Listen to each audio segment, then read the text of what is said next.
Central bureau of investigation CBI தான் விசாரிக்க வேண்டும் என்று நாங்கள் மனுவை தாக்கல் செய்து இன்றைக்கு தாக்கல் செய்திருக்கிறோம்.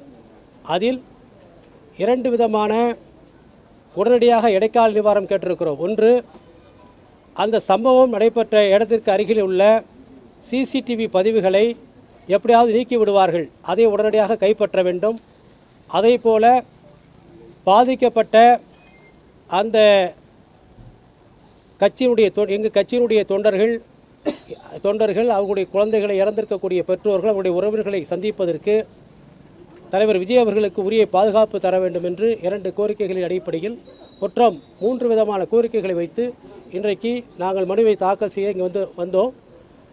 வந்த நேரத்தில் நேற்று எங்களுக்கு இந்திய நீதிமன்றத்தினுடைய நீதியரசு அவர்கள் இன்றைக்கு மதியம் விசாரணைக்கு எடுத்துக்கொள்வதாக கூறியிருந்தார்கள். ஆனால் இதுவரை எங்களுக்கு எந்த ரிஜிஸ்ட்ரார் ஆஃப் ஜுடிஷியலுக்கு எந்த விதமான உத்தரவு வரவில்லை என்று சொல்லியிருக்கிறார்கள். அதனால் நாங்கள் காத்திருக்கிறோம்.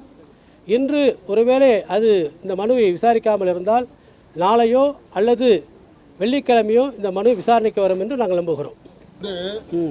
இந்த மாதிரி பண்ணீங்க. ஏற்கனவே சதீஷ்குமார் ஜேட்டை ஒரு வழக்கு நிலுவையில் இருக்கு. மேலும் இப்போ ஒரு வழக்குக்காண்டி காத்திருப்பு பொதுநல மனு. இந்த சூழலில் ஜாமீன் மனுக்கள் எதுவும் தாக்கல் செய்யப்பட உள்ளதா? அடுத்த கட்ட நடவடிக்கை என்ன சார்?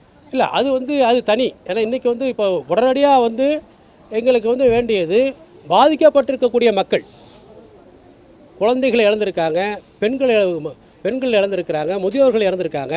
இந்த பாதிக்கப்பட்ட மக்களுக்கு உரிய இதுக்கு பின்னால் என்ன சதிவலை இருக்குது அதை கண்டுபிடிக்கணும். இது மிகப்பெரிய சதிவலை பின்னப்பட்டிருக்கு அப்படிங்கிறது தான் எங்கள் தமிழக வெற்றி கழகத்தினுடைய குற்றச்சாட்டு. அதுதான் அங்கே இருக்கக்கூடிய லோக்கலில் இருக்கக்கூடிய கட்சிக்காரர்களும் சரி பொதுமக்களும் சரி எங்களுக்கு சொல்லிக்கிட்டு இருக்காங்க. அதற்கான ஆவணங்களையும் அனுப்பிச்சி வச்சுருக்காங்க. அதனால் உடனடியாக எங்களுக்கு வேண்டியது பொதுமக்களுக்கான பாதுகாப்பு, பொதுமக்களுக்கு உரிய நிவாரணம், பொதுமக்களுக்கு உரிய நீதி, அதை தான் பெற்றுத்தரணும். அதுக்கு பிறகு தான் தனிப்பட்ட முறையில் எங்களுடைய பொதுச்செயலாளரோ துணை இணை பொதுச் செயலாளர்களோ எங்களுடைய மாவட்ட நிர்வாகிகளோ அதுக்கு பிறகு அவங்க பிணை மனுவா அல்லது முன்ஜாமீன் மனுவா என்பதை அவர்கள் முடிவு செய்யும்.